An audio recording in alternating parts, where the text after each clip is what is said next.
Terima kasih Anda masih bersama kami. Kita di bagian akhir diskusi kita malam ini, Pak Ferry. Para narasumber berkesimpulan bahwa sebenarnya peta jalan, rencana, strategi, peraturan itu sudah sangat mendukung, komitmen mendukung. Eksekusinya tadi yang katanya kurang. Benar kurang atau seperti apa kalau pemerintah lihatnya, Pak Ferry?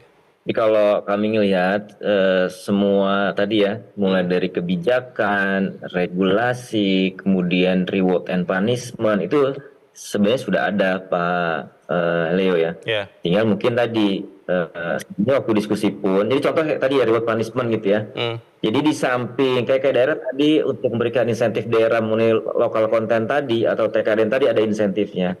Di kami pun di kelembagaan PNS kan ada juga tuh Pak Menteri Menpan RB itu mengeluarkan di kita tuh salah satu yang penting tuh memenuhi reformasi birokrasi Pak Leo gitu ya. Nah jadi untuk mendorong teman-teman di KL itu komitmen tinggi, maka di Kemenpan RB itu mengintroduce yang namanya tematik RB gitu. Salah satunya adalah tadi mengenai pemenuhan kewajiban terhadap TKDN ini gitu. Sehingga kelembagaan PNS itu memang diharapkan bisa juga comply atau tetap semangat, tetap komitmen untuk memenuhan terhadap kewajiban atau tadi local content requirement atau TKDN lah atau bangga buatan Indonesia gitu. Memang tadi Pak, tadi yang nggak sempat dibahas juga sebenarnya yang menarik tadi konsep global value change gitu ya.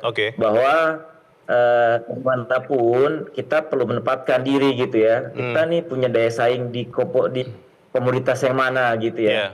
Sehingga kemudian dari situ kita bisa menempatkan diri nih. Bagian mana yang kita impor, bagaimana yang kita ekspor gitu ya. Pak Leo, mungkin satu hal juga yang penting untuk kita lakukan gitu ya. Untuk mastiin tadi kita betul-betul bisa tadi mengoptimalkan impor bahan baku yang ada ini untuk memboost ekspor lagi gitu. Atau tadi mendorong investasi masuk lah kira-kira. Mungkin itu Pak Leo. Terima kasih Pak Ferry. Bang Sarman, eksekusi tadi yang dikatakan Bang Andre. Pemerintah daerah sebetulnya mau melakukan itu. Atau sama dengan yang disinyalir juga oleh Presiden. Bahwa pemerintah daerah bermain aman dengan menggunakan anggaran daerahnya dengan menyimpannya di bank daripada memakainya untuk pembangunan. Apakah itu juga masih ada di pola pikir pemerintah daerah? Kalau sampai saat ini sih dari komunikasi yang kita lakukan, sebenarnya itu sudah sangat minim, tidak ada lagi. Memang kadang ada isu bahwa katakanlah penyerapan anggaran di daerah itu lambat. Sebenarnya setelah kita lakukan koordinasi dan evaluasi, sebenarnya itu adalah banyak regulasi dan petunjuk daripada pelaksanaan anggaran itu yang terlambat dari pemerintah pusat. Kadang-kadang itu yang terjadi. Nah, sehingga inisiatif kepala daerah ini serba salah. Nanti ambil langkah proaktif melanggar daripada aturan, nyata-nyata jadi temuan, jadi bermasalah dalam hal ini. Kekuningan begitu ya? Betul. Jadi memang kalau memang ingin cepat, juklaknya dari pemerintah pusat juga harus cepat. Kemudian yang kedua, bahwa memang dari pemerintah daerah, Apkasi juga memang sangat berharap agar kiranya percepatan industrialisasi ini lebih didorong pemerintah. Sehingga berbagai barang-barang yang selama ini juga kita masih tergantung, apalagi katakanlah berbau alat-alat kesehatan itu, pelan-pelan itu bisa diproduksi dalam negeri. Saya yakin tadi Pak Peter juga menyatakan, kita bisa, asal memiliki target. Tidak bisa mungkin secara cepat, tapi ada target tertentu bahwa di tahun sekian kita bisa mandiri, kita bisa memproduksi berbagai alat kesehatan kita. Itu. Kemudian tentu kita lihat dengan anggaran saat ini yang cukup besar ya, apalagi Presiden sebenarnya hanya meminta 40%, tapi anggaran itu kan hampir 1.000 triliun. Kalau itu bisa berputar dalam negeri dengan kondisi ekonomi global saat ini, nah tentu akan bisa menggerakkan ekonomi kita dan tentu akan bisa mendorong daripada pertumbuhan ekonomi kita. Apkasi komitmen untuk memakai produk Indonesia.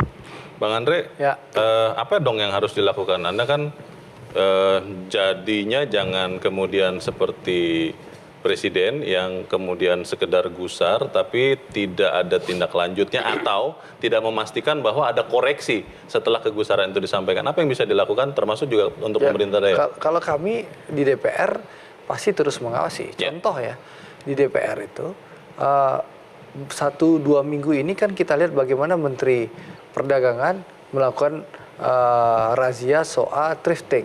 Impor pakaian bekas. Impor pakaian bekas. Itu kenapa? Karena 15 Maret rapat di DPR kami gas. Nah, gitu loh.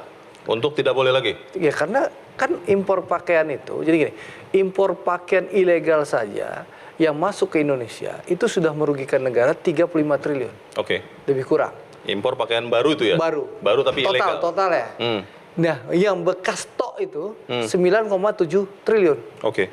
Dan itu kalau pemerintah serius mengantisipasi itu kita bisa cut, otomatis ada lapangan pekerjaan 500.000 orang. Warga negara Indonesia bisa bekerja. Nah, kenapa itu kita biarkan? Nah, karena itu kami di Komisi 6 menggunakan fungsi pengawasan kami, ingatkan Kementerian Perdagangan, karena sudah ada Permendak yang mengatur. Nah, setelah kami push Kemendak, barulah bergerak kan. Mulailah di Pekanbaru, mulai di Mojokerto dan di mana-mana. Kalau Kementerian Perindustrian bagaimana, Bang? Kalau Kementerian Perindustrian, ini kan poinnya adalah industri ini kan. Gara-gara menterinya siapa namanya Pak Ferry, sekarang udah geser ke Komisi 7. Maksudnya? Ya, dulu Kementerian Perindustrian itu di kami 2019-2020, makanya saya bisa awasi memaksa Menteri Perindustrian keluar. Counterpartnya ya maksudnya. Iya, jadi dulu tapi kan sebagai anggota dewan boleh mengawasi ya, pemerintah. Boleh dong. Kita awasi contohnya Kementerian Perindustrian.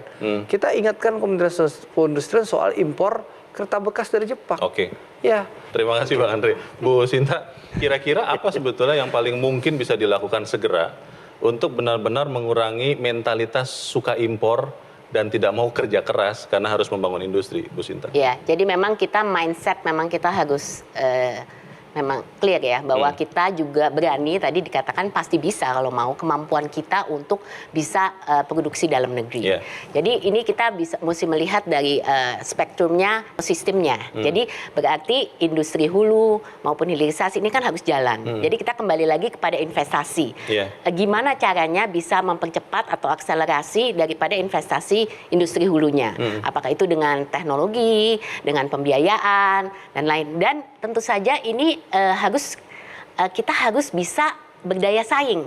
Jadi tadi hal yang sangat penting memang daya saing tadi, competitiveness. Karena pada akhirnya kalau kita dipaksakan untuk produksi sesuatu tapi tidak berdaya saing, nggak ada gunanya juga, gitu kan. Nah, ini yang saya rasa mindset untuk bagaimana ekosistem ini juga harus dibantu, gitu. Sehingga kalau kita ngomongin bicara regulasi, perizinan, ini kan semua mendorong ya untuk supaya investasi ini bisa terjadi, gitu. Nah, ini semua saya rasa perlu satu insentif untuk dorongan juga, dan makanya kami selalu katakan insentif baik itu fiskal maupun non fiskal dengan hal-hal yang benar-benar dibutuhkan oleh pengusaha supaya ini bisa terjadi, dan kita langsung sudah ke spesifik sektor. Jadi kalau industri hulu apa saja nih yang jadi prioritas? Makanya saya senang pemerintah sebenarnya dengan sudah contoh yang baik ya dengan pengembangan mobil listrik ya. Itu kan dari awal ke hilirnya itu sudah supply chain-nya itu semua sudah diidentifikasi. Ya mestinya semua termasuk kesehatan juga seperti itu, gitu kan. Bahwa kita tahu persis. Nah, kemudian tinggal dilihat. Sekarang pengusaha Indonesia atau pengusaha investasi dari investor dari luar mau ngambil di bagian yang mana gitu. Nah, ini harus semua dipetakan secara rinci. Jadi apa yang dilakukan pemerintah untuk mobil listrik ini dilakukan juga untuk industri-industri yang lain. Nah, kalau ini cepat bisa dilakukan dengan tadi insentif dan ekosistem yang penuhi, makanya ini bisa berjalan. Gitu. Terima kasih Bu Sinta. Pak Peter, stick and carrot itu kan harus terus diberikan ya. Tadi Bu Sinta mengatakan ini sticknya terus atau kebanyakan stick carrotnya kurang. Tapi kalau untuk yang efektif, Pak Peter, untuk menurunkan mentalitas doyan impor ini, apa Pak Peter? Saya melihatnya bukan masalah stick and carrot-nya. Mengapa kita gagal ya selama ini untuk menurunkan impor? Ya? Karena kita bermainnya itu parsial. Ya, bermainnya itu sendiri-sendiri. Ya. Kita tidak melakukan apa yang bahasa sederhananya tidak melakukan total football. Ya. Semua lini. Semua dari lini hulu, itu tengah sampai hilir. Memiliki concern yang sama, pemikiran yang sama, strategi yang sama, pemahaman strategi yang sama. Nah, ini yang perlu dibangun. Ya. Yang itu yang saya sebutkan, kita perlu strategi yang utuh dan penerapan strategi itu secara bersama-sama, secara sinergi. Ya. Terima kasih Pak Peter. Masalah bangga buatan Indonesia tentunya harus kita lihat ke diri kita masing-masing. Mungkin Anda pemirsa dan saya juga mulai melihat yang melekat di badan kita itu buatan mana. Jangan kemudian kita merasa bangga menggunakan merek-merek tertentu hanya karena buatan luar dan buatan Indonesia jadi tidak dilirik. Bangga buatan Indonesia bisa kita wujudkan kalau kita lakukan bersama-sama. Saya berterima kasih kepada Pak Ferry, kemudian juga kepada Bang Andre, Bang Sarman, Bu Sinta, dan Pak Peter. Dan itulah akhir dari Economic Challenges untuk malam ini. Saya Leonard Samosir, terima kasih, selamat malam, sampai jumpa.